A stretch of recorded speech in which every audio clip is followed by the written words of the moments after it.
And the decision of one man to launch a wholly unjustified and brutal invasion of of Ukraine.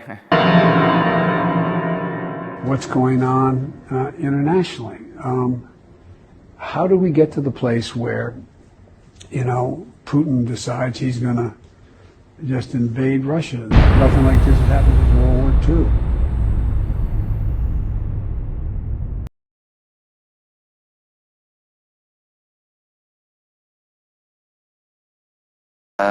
Так може бути тому, що Донбас взагалі регіон, який, це не просто депресивний регіон, розумієте? Там настільки великий комплекс, такі грона проблем, і головніше, наприклад, тому, що там просто дика кількість абсолютно непотрібних людей. В економіці, повірте, я абсолютно свідомо про це говорю. От якщо брати навіть чисто Донецьку область, там приблизно 4 мільйони населення. Ще не менше 1,5 мільйона, там просто зайвих людей.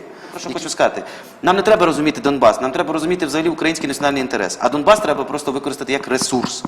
Які треба, відповідно, з приводу розуміння Донбасу. Мені здається, що, в мене немає зрозуміння жодного рецепту, що тут можна зробити швидко, але найголовніше, що треба зробити в даний момент, як це там жорстоко не прозвучить, є певна категорія людей, яких треба просто вбити.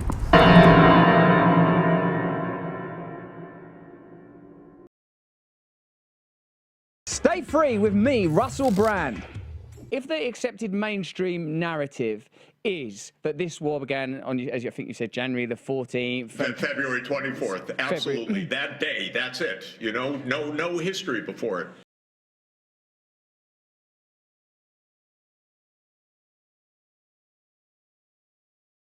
До привітального слова запрошується народний депутат України, відомий мовознавець і просто сильна, красива і розумна жінка Ірина Фаріон.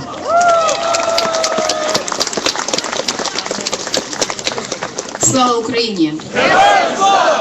Ми принесли з вами це гасло. Воно обняло собою усю вільну країну.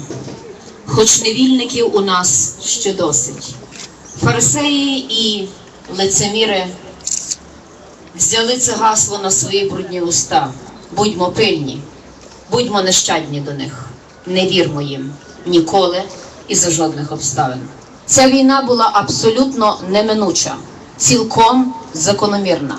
Даруйте, не дуже хочеться цитувати тут Гітлера, але він мав рацію, коли казав: війни виграються до початку воєнних дій.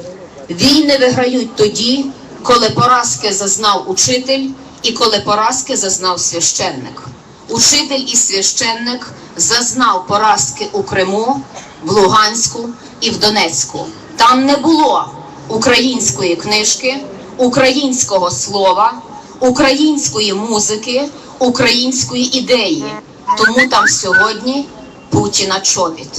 Тому все у нашому житті винятково починається з того, як ми мислимо, яку мету ставимо перед собою і скільки українського маємо в душі.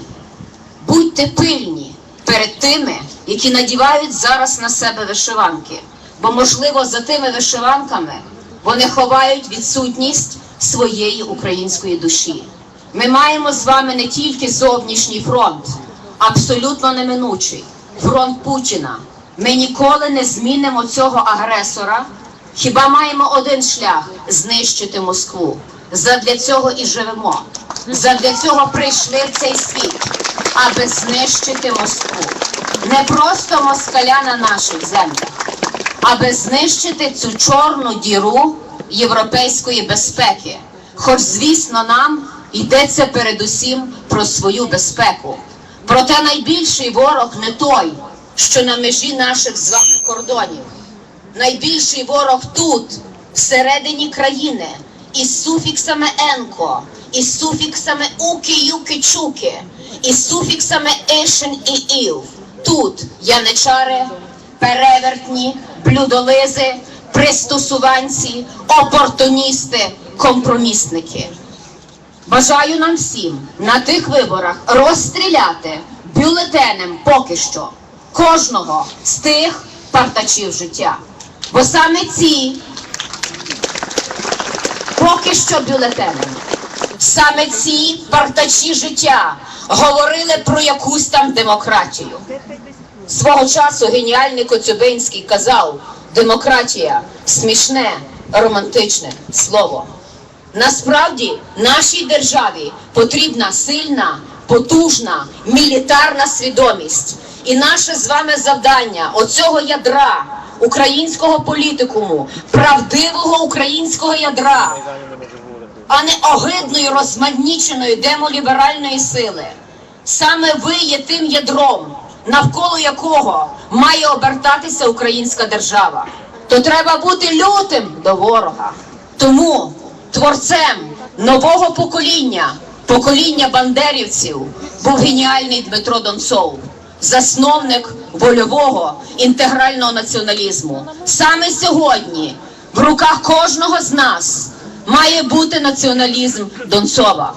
Саме у головах і руках кожного з нас має бути усвідомлення: тільки мілітарна сила здатна буде здолати орду зовнішню і внутрішню. Ми готові до цього? Якщо до цього не готова свобода, до цього не готовий ніхто. Сили нам, певності, віри, наступу, любові до себе і ненависти до ворога. Слава нації!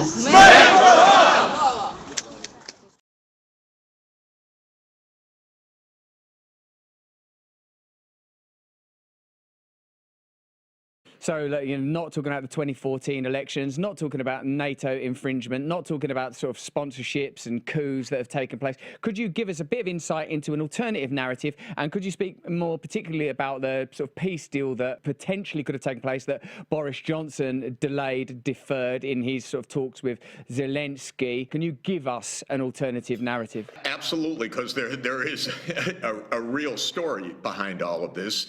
I happened to be there actually 32 years ago, 33 years ago, because I was an economic advisor to the economic team of Gorbachev, actually. And in 1990, Gorbachev wanted to end the Cold War. He wanted to end the Soviet military alliance, the so-called Warsaw Pact alliance. Germany wanted to reunify, or Helmut Kohl wanted to reunify Germany. And they discussed this, and it was very clear.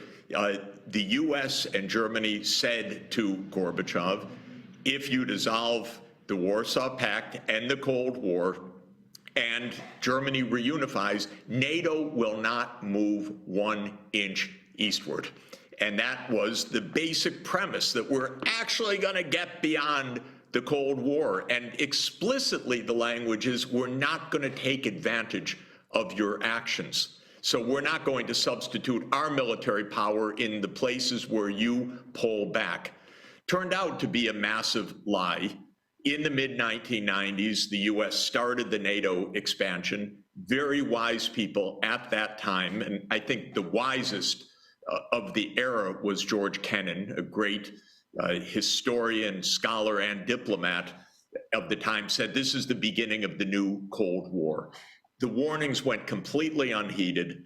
We got to the early 2000s. By the way, Putin came into power pro-European, absolutely wanting normal relations. George Bush expanded NATO to 7 more countries, to the Black Sea, Romania, Bulgaria, Slovakia, Slovenia, to the 3 Baltic states. All the time Putin was saying, stop. You're right in our neighborhood. We have national security concerns. Then in 2008 at the Bucharest NATO summit, Bush, over the objections of the Europeans, and European leaders talked to me privately at the time, but they don't talk publicly. And that's how Europe works. The US says what it's going to do, and the European leaders may complain, they may squirm, but they don't explain to their own people what's at stake. But what Bush pushed in 2008 was that NATO would now expand to Ukraine and to Georgia. Now, if people take a map out and look at the country Georgia on the east end of the Black Sea, I don't think that's a North Atlantic country. I don't think that's a NATO country, actually. What you see at play there is this neocon idea of surrounding Russia in the Black Sea, Ukraine, Romania, Bulgaria, Turkey, Georgia. And what our strategists have said for decades is that would basically corner Russia, and Putin said it, don't do this in our neighborhood. And actually, there was a NATO-Russia meeting the next day after Bush pushed through this enlargement commitment. And at that NATO-Russia meeting, Putin said to Bush, if you push NATO into Ukraine, we take back Crimea. I tell you that now. This was reported in Kommersant and the Russian press afterwards. Fast forward, Russell, few years. First, there was a pro-Russian president, Viktor Yanukovych, who very wisely said, I don't want Ukraine to be in the middle of a war between these two nuclear superpowers. We stay neutral. We don't want NATO here because I want us not to be in the midst of a war. He was president up until early 2014. He pulled back from signing a partnership agreement with the EU under Russian pressure, saying, don't sign, we have stakes here too. Yanukovych said, we need to delay these negotiations with Europe. Protests broke out. No doubt partly spontaneous, but then the United States went to work, as it does, and turned those spontaneous protests into an open insurrection. Our politicians even went and spoke to the Maidan, as it's called, the space where the protests took place, as if, Chinese politicians, say, came to Trump's rally on January 6, 2021. It's pretty weird. The United States just got way in there and said, go for it, we're with you, we're with you. And we know that the Assistant Secretary of State at the time, Victoria Nuland, was orchestrating what would be the change of government. She was caught on tape. Fuck Europe. Here's how we're going to do it. Here is what the new government's going to look like. It's interesting. She was the Assistant Secretary of State for European and Eurasian Affairs. Today, she is the Undersecretary of State for Political Affairs. In other words, this is a long project. The same people are engaged. Yanukovych fled. There were violence, by the way, absolutely violence, in part on the insurrectionist side. There's no doubt about that, according to careful scholarship. The United States immediately recognized the new government, extra-constitutional government. There was regime change. Putin said, you just made a coup against our pro-Russian president. That was Russia's interpretation. Whatever it is, it was complicated, but the US government doesn't explain anything. But I saw, by the way, just kind of by coincidence, because I've been engaged in Ukraine all the way back since 1994. I saw how US NGOs, quote unquote, were directly engaged in financing part of the Maidan episode. So I saw with my own eyes. We were way in there. Okay, from Russia's point of view, that's it. Now there's a pro-US government. The pro-Russian president was overthrown in their interpretation. They followed up, as they said, Putin seized Crimea.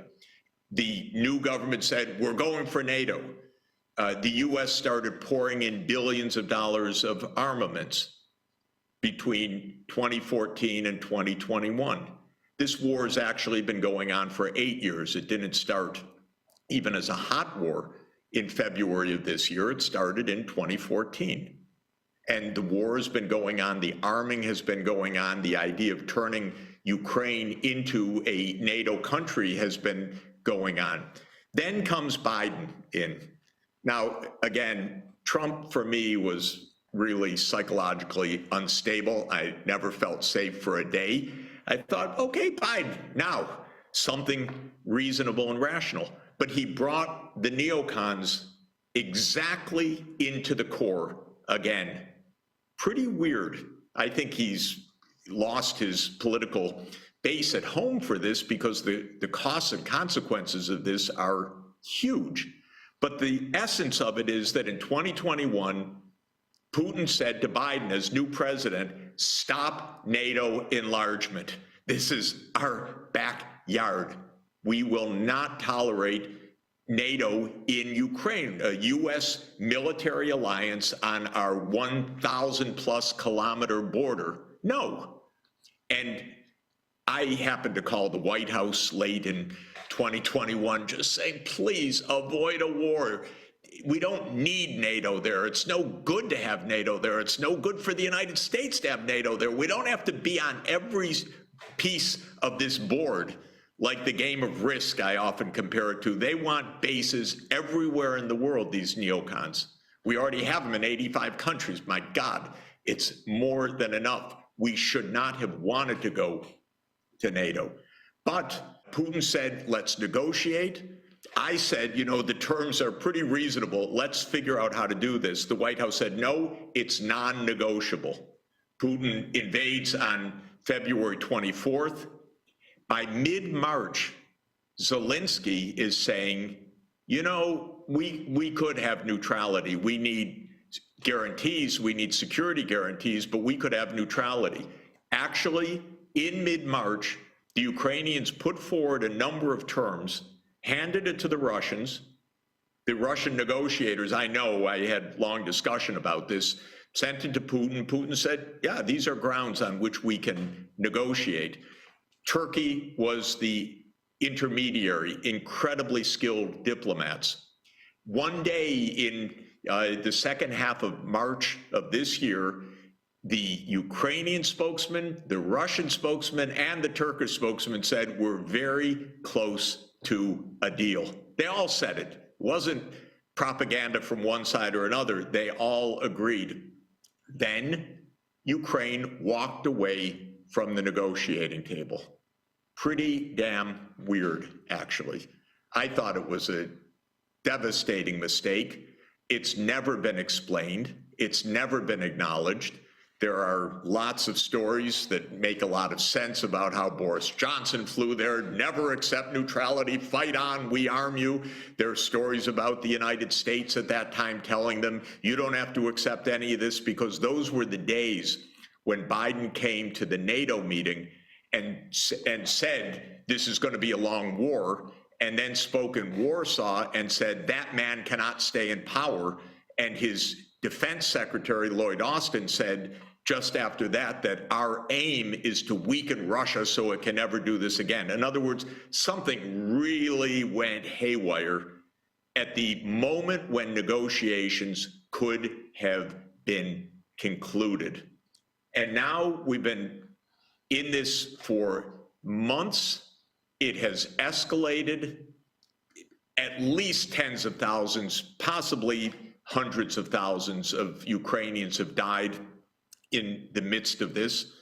Russia has recently taken out half of the energy system of Ukraine. They rebuild it, but new missiles come raining down. Biden has talked about that, oh my God, we're on a risk of Armageddon. He's trying to think, he said even out loud, what is Putin's off-ramp? Well, Mr. President, I can tell you what the off-ramp is because it's been explained for 32 years. Please do not expand NATO to Ukraine and Georgia, just like we would not like China and Mexico having a military alliance right now. And when Cuba tried that in the Western Hemisphere back in the early 1960s, the United States invaded with a snap of a finger. Please exercise some prudence. So President Biden's wondering, what's the off-ramp? Well, it's not so complicated, but it is for the neocons because they've had this agenda for decades now. They see it's fine. We're almost there. We're almost there. We almost have Ukraine on our side. That's the big prize. That's the weakening of Russia. That's their view as we take one step of escalation on each side. And it's just absolutely mind-boggling. But to come back to where we started, Russell, it's not explained in the mainstream media at all. The sort of the hubris of American imperialism and the sort of various marionette agencies and organizations that operate as their proxies, whether it's these NGOs that you listed or NATO itself, starts to paint a picture where, if indeed this is a continuation of narratives that existed since 2014 and even earlier than that with the New American Century Project, that it suggests to me that even the official American government is a type of proxy, that there is an agenda that can be pursued regardless of apparent fluctuation and vicissitude in American political life, American domestic political life. It seems that one agenda is continually being addressed and followed without that narrative ever being divulged or discussed or ever actually being within reach of due democratic process. Watch entire episodes on demand.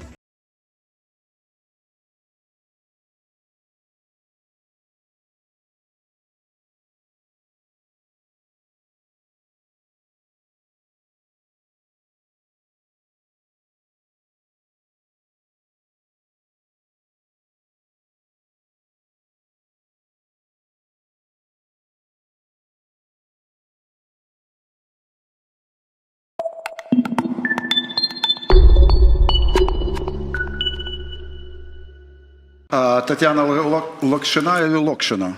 Старший, Неважно, все равно. Извините, Татьяна, я не знаю, как правильно ударение. Огромное Таня Локшина. Да, Таня Локшина, да, спасибо. Извините, пожалуйста, еще раз. Огромное спасибо, что вы к нам подключились.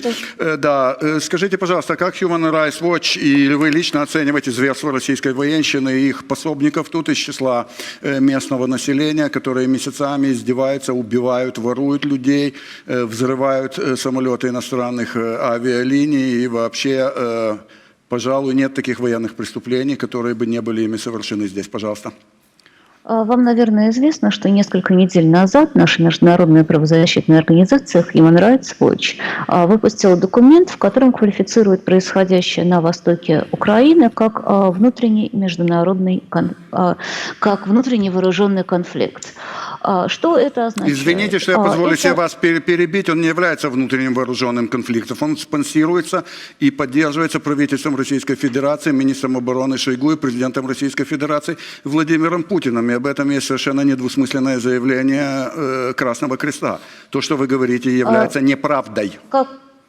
Как я уже сказала, несколько недель назад наша организация признала происходящее на востоке Украины вооруженным конфликтом не международного характера. Если я не ошибаюсь, подобное же заявление вчера сделала организация Международный Красный Крест. Что это означает на практике? Это означает, что сейчас в рамках конфликта действуют нормы международного гуманитарного права, то бишь законы войны. И в рамках законов войны запрещены определенные действия. Они запрещены всем странам конфликта. И, соответственно, наша организация в этой ситуации собирает информацию о том, насколько стороны конфликта соблюдают или не соблюдают законы войны, соблюдают или не соблюдают нормы международного гуманитарного права. Какие именно нарушения нами были зафиксированы? Я хочу подчеркнуть, что мы на востоке Украины работаем крайне активно, начиная примерно с мая этого года, именно на востоке страны. В принципе, наша организация очень много работает на Украине достаточно давно. Что нами было зафиксировано? В плане нарушений норм международного гуманитарного права. Да, Татьяна, простите, что я позволяю себе вас перебить. А ваша организация работает в сопредельных районах Российской Федерации? Как она оценивает обстрелы при помощи ракет, тяжелой артиллерии, самолетов, территорию сопредельного суверенного государства? Является ли это военным преступлением с вашей точки зрения, и кто несет за это юридическую и политическую ответственность? Спасибо за прямой ответ. Ну, насчет политической ответственности Human Rights Watch вообще не рассуждает. Если вы хотите послушать, что именно я мы хочу услышать, как вы оцениваете обстрелы российской стороной украинской территории, оккупации части Украины, продолжающиеся убийства украинских граждан и солдат, которые защищают свою родину. Вот что мне интересно. Ваши коллеги пригласили меня для того, чтобы Большое спасибо, разговор закончен. Спасибо. Татьяна Локшина, Human Rights Watch, нечего сказать.